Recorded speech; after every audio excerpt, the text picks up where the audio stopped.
एक राधे श्याम नामक युवक था। स्वभाव का बड़ा ही शांत एवं सुविचारों वाला व्यक्ति था। उसका छोटा सा परिवार था जिसमें उसके माता पिता, पत्नी एवं दो बच्चे थे। सभी से वो बेहद प्यार करता था।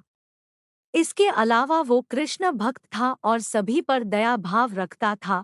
जरूरतमंद की सेवा करता था, किसी को दुख नहीं देता था। उसके इन्हीं गुणों के कारण श्री कृष्ण उससे बहुत प्रसन्न थे और सदैव उसके साथ रहते थे। और राधे श्याम अपने कृष्ण को देख भी सकता था और बातें भी करता था। इसके बावजूद उसने कभी ईश्वर से कुछ नहीं मांगा। वह बहुत खुश रहता था क्योंकि ईश्वर हमेशा उसके साथ रहते थे, उसे मार्गदर्शन देते थे।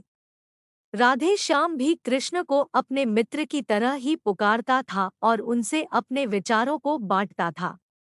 एक दिन राधे श्याम के पिता की तबीयत अचानक खराब हो गई। उन्हें अस्पताल में भर्ती किया गया। उसने सभी डॉक्टर्स के हाथ जोड़े, अपने पिता को बचाने की मिन्नतें की, लेकिन सभी ने उससे कहा कि वो ज्यादा उम्मीद नहीं दे सकते और सभी ने उसे भगवान पर भरोसा रखने को कहा। तभी राधे श्याम को कृष्ण का ख्याल आया और उसने अपने कृष्ण को पुकारा। कृष्ण दौड़े चले आए। राधे श्याम ने कहा, मित्र, तुम तो भगवान हो, मेरे पिता को बचा लो। कृष्ण ने कहा, मित्र, ये मेरे हाथों में नहीं है। अगर मृत्यु का समय होगा तो होना तय है। इस पर राधे श्याम नाराज हो गया और कृष्ण से लड़ने लगा। गुस्से में उन्हें कोसने लगा। भगवान ने भी उसे बहुत समझाया पर उसने एक ना सुनी।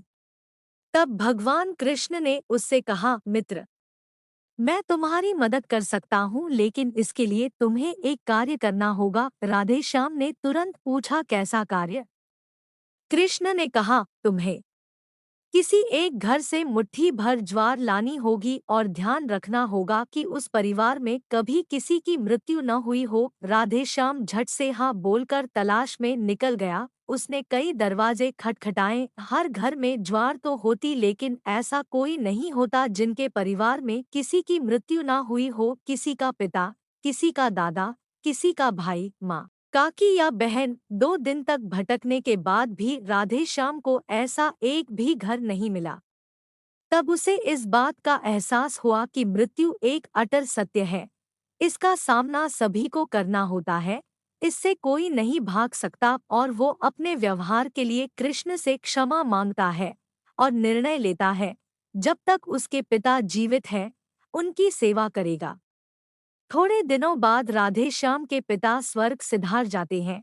उसे दुख तो होता है, लेकिन ईश्वर की दी उस सीख के कारण उसका मन शांत रहता है।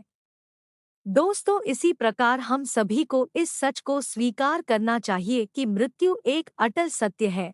उसे नकारना मूर्खता है।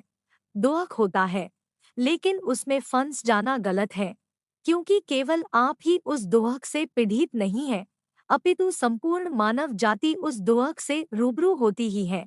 ऐसे सच को स्वीकार कर आगे बढ़ना ही जीवन है।